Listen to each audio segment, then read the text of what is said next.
पुरानी फिल्मों में भगवान दादा को तो आपने देखा ही होगा, बड़े ही अच्छे कलाकार थे, कॉमेडी रोल भी किया करते और करेक्टर रोल भी किया करते थे और उस ज़माने के यह अमीर कलाकारों में शुमार हो चुके थे।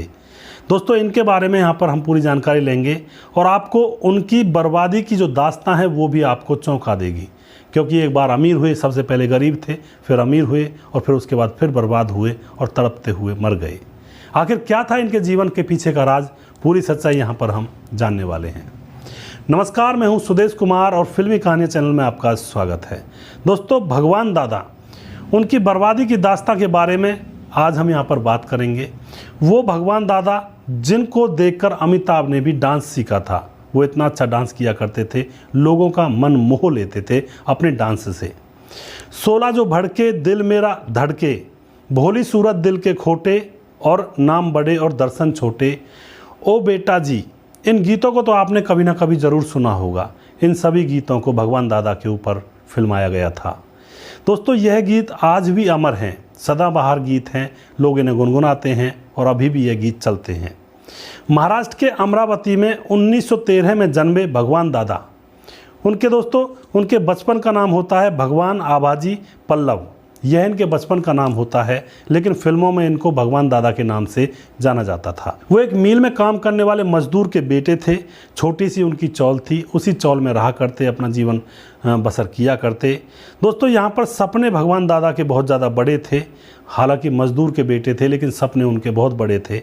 पढ़ाई में उनका मन लगता ही नहीं था, तो सिर्फ उन्होंने 4वीं कक्षा तक पढ़ाई की थी और उसके बाद वह अभिनय में उनका मन ज़्यादा लगता था। उनकी चौल के पास एक आदमी रहा करता था जिसका नाम था बाबूराव पहलवान, जो कि फिल्मों में पहलवानों के रोल किया करता था। और यहाँ पर भगवान दादा का मन भी अभिनय में था, यानी कि एक्टिंग करने में। अब उसकी मुलाकात उस पहलवान से हो जाती है और पहलवान उसको मौका दिला देता है। इन दोनों के बीच में जब दोस्ती होती है तो पहलवान उसको फिल्मों में मौका दिला देता है, जो मूक फिल्में होती थी, जिनमें आवाज़ नहीं आया करती थी। दोनों की दोस्ती के बाद दोस्तों, पहलवान की मदद से वह मूक फिल्मों में चले तो जाते हैं। उसके बाद वह काम करते रहते हैं, थोड़ा बहुत पैसा मिल जाता है, उससे गुजर बसर हो जाता है। 1931 में फिर भगवान दादा ने बेवफा आशिक फिल्म में कॉमेडियन का रोल किया था। दोस्तों, उसके बाद उनको एक और फिल्म मिली जिसका नाम था हिम्मत-ए मर्दा। उसके बाद एक और मिली कातिल कटार जैसी फिल्मों में उन्होंने काम करना अब स्टार्ट कर दिया था, लेकिन अभी तक उनको कामयाबी नहीं मिली थी, घर घर तक उनकी पहचान नहीं हुई थी। तो यहाँ पर भगवान दादा ने डायरेक्शन के काम को अपनाया। अब वह डायरेक्ट करने लगे, फिल्मों को फिल्में बनाने लगे। उन्होंने असिस्टेंट डायरेक्टर के रूप में बहादुर किसान फिल्म बनाई थी और उससे उन्होंने अपने डायरेक्टर का जो कैरियर है वो स्टार्ट किया था। फिर जागृति पिक्चर्स नाम से अपनी एक कंपनी बनाई और कई छोटे मोटे बजट की फिल्मों को वो डायरेक्ट करने लगे थे। जैसे कि एक कंपनी बन जाती है, उसमें फिल्में बनती हैं। उसके बाद क्या होता है दोस्तों, यहाँ पर इसी बीच इनकी दोस्ती राज कपूर से हो गई थी और फिर राज कपूर ने उनको, भगवान दादा को, एक बार राय दी थी कि आप फिल्म सामाजिक संदेश देने वाली बनाओ, वो बहुत ज़्यादा चलेंगी। तो यहाँ पर भगवान दादा के मन में आ जाती है कि सामाजिक संदेश देने वाली फिल्में अगर मैं बनाऊंगा तो शायद हो सकता है लोगों को पसंद आएगी। उसके बाद भगवान दादा ने 1951 में अलबेला नाम की फिल्म बनाई और दोस्तों, अलबेला नाम की जो फिल्म थी उसने सफलता के सारे रिकॉर्ड तोड़ दिए थे और वह बहुत ज़्यादा चली थी और बहुत ज़्यादा उसने पैसे कमाए थे। उस दौर में सिर्फ राज कपूर की आवारा फिल्म और गुरुदत्त की बाजी फिल्म ही अलबेला से कमाई में आगे थी, बाकी सारी फिल्में उस फिल्म की कमाई से पीछे थी। अब दोस्तों, यहाँ पर क्या होता है, अलबेला फिल्म ने भगवान दादा को रातों रात धनवान बना दिया था और इतने अमीर हो गए थे। अब चौल में रहने वाले अभिनेता ने जुहू में एक 25 कमरों का बंगला खरीदा और दोस्तों, उन्होंने हर दिन अलग कार में स्टूडियो जाने के लिए 7 कारें खरीद ली।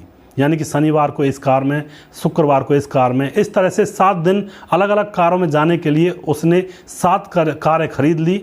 और उसके बाद दोस्तों, उस ज़माने में चंद अमीर अभिनेताओं में भगवान दादा का भी नाम शामिल हो गया था, यानी कि इतने अमीर वो उस ज़माने में हो गए थे। एक किस्सा मशहूर है कि वो जब शूटिंग के बीच में शूटिंग किया करते थे तो खड़े खड़े वह सो जाया करते थे। कई बार तो आंखें खुली रहती और वो सोते रहते थे। दोस्तों, मशहूर खलनायिका ललिता पवार की आंख में भी उन्होंने ऐसा थप्पड़ मारा था कि उनकी आँख ही खराब हो गई थी। आपने देखा भी होगा, जो रामायण के अंदर मंत्रा का रोल निभाती है ललिता पवार, उसी की वजह से, उनके थप्पड़ की वजह से इनकी आँख खराब हुई थी। लेकिन ये एक शूटिंग का हिस्सा था, उन्होंने कोई गुस्से में आकर थप्पड़ नहीं मारा था। कोई फिल्म की शूटिंग चल रही थी तो वहाँ पर भगवान दादा को ललिता पवार के मुंह पर थप्पड़ मारना था और वह थप्पड़ थोड़ा ज़ोर से लग गया था, इसलिए उनकी आँख खराब हो गई थी। अब इनकी बर्बादी की दास्तां के बारे में भी यहाँ पर चर्चा करने वाले हैं दोस्तों, और इनकी मौत के बारे में भी चर्चा करेंगे, जो कि बहुत ही दर्दनाक थी और अमीरी से वापस गुजर के चौल में ही आकर इनकी मौत होती है। पैसा आया तो भगवान दादा को शराब और जुए की लत लग जाती है और बुरी तरह से वह शराब के आहुस में हो जाते हैं। दोस्तों, जमकर शराब पीते और जमकर वह जुआ खेलने लगते हैं। शराब तो इनकी इतनी पीने लगे थे कि इनके दोस्त मजाक मजाक में बोलते कि अगर इनकी खाली बोतलों को बेच दें तो बांद्रा में एक बंगला खरीद लेंगे। यह इनके दोस्त मजाक मजाक में बोला करते थे, यानी कि शराब लिमिट से ज़्यादा पीने लगे थे। वैसे भगवान दादा की शादी भी हो चुकी थी। यहाँ पर उनके 2 बेटे और 2 बेटियाँ थी। बड़ा बेटा अरुण, जो कि फ़िलहाल अब इस दुनिया में नहीं है, छोटा बेटा मनोज और बेटी मंगला और एक बेटी किरण, ये इनके बच्चे हो गए थे। दोस्तों, भगवान दादा की बर्बादी कैसे हुई? भगवान दादा को बर्बाद करने वाली 3 फिल्में थी, जिनको उन्होंने अलवेला की तर्ज पर ही बनाया था कि ये सुपरहिट होंगी और उनको बहुत सारे पैसों की आमदनी होगी। दोस्तों, यहाँ पर ऐसा नहीं हुआ। इन्होंने एक फिल्म बनाई थी झमेला और दूसरी थी लावेला। इन दोनों फिल्मों को बनाया, लेकिन दोनों ही फिल्में यहाँ पर फ्लॉप हो जाती हैं और इनके ऊपर बहुत सारा कर्ज चढ़ जाता है। लेकिन अभी भी हिम्मत नहीं हारते हैं और अब भगवान दादा ने एक और फिल्म को स्टार्ट कर दिया था, जिसका नाम था हंसते रहना। उस फिल्म में इन्होंने अपनी सारी जमा पूंजी लगा दी और अपनी पत्नी के गहने तक भी बेच करके उस फिल्म में लगा दिए। और दोस्तों, 25 कमरों का बंगला भी बेच दिया और 7 गाड़ी भी बेच दी, लेकिन यह फिल्म पूरी नहीं हुई। दोस्तों से कर्जा लिया, लेकिन फिर भी यह फिल्म पूरी नहीं हुई। तो यहाँ पर इस फिल्म ने इनका दिवाला अच्छी तरह से निकाल दिया था। ये 3 फिल्में ऐसी थी जिन्होंने इस अभिनेता यानी भगवान दादा की जीवन को तहस नहस कर दिया था। दोस्तों, अब यहाँ पर इनके दोस्तों का कर्जा हो गया, काम मिलना बंद हो गया और यह बीमार रहने लगे। दिल की बीमारी हो गई थी। दिल की बीमारी के लिए अब ठीक करवाने के लिए पैसे भी नहीं, तो और फिल्मों में छोटे मोटे रोल अब ये करने लगते हैं। कुछ दोस्तों का पैसा कर्जा जो था वह उतारा भी, लेकिन ज़िंदगी तो अब तहस नहस हो ही चुकी थी। लेकिन यह बीमार रहने लगते हैं और फिर से यह चौल में आ गए थे और गुमसुम पड़े पड़े शराब में डूबे रहते थे कि इतने बड़े कामयाब होकर कि वो दोबारा से इस चौल में आ गए, नाकामी उनके हाथ लगी। 1-2 अभिनेताओं को छोड़कर किसी ने उनकी खबर नहीं ली थी। वो अकेले पड़े रहते चौल में। और 4 फरवरी 2002 को बर्बादी में डूबे भगवान दादा को हार्ट अटैक आया। उनको हॉस्पिटल भी ले जाया गया, लेकिन वहाँ पर उनका दुखद अंत हो गया। दोस्तों, यहाँ पर इंसान अपने जीवन में क्या नहीं करता है, बहुत सारी मेहनत करता है, बहुत सारी कोशिशें करता है कामयाब होने के लिए, लेकिन ये असली कामयाबियाँ नहीं हैं। पैसे ज़्यादा मिल जाना, गाड़ी बंगला दौलत, ये सारी चीज़ें हो जाना, ये कामयाबी नहीं है। कामयाबी ऊपर वाले का नाम लेने में है, क्योंकि यह जीवन बार बार मिलता रहता है और हम इन्हीं चीज़ों में लगे रहते हैं, गाड़ी बंगला दौलत, लेकिन ऊपर वाले के नाम जिसको लेने के लिए आए हैं उसको भूले बैठे रहते हैं।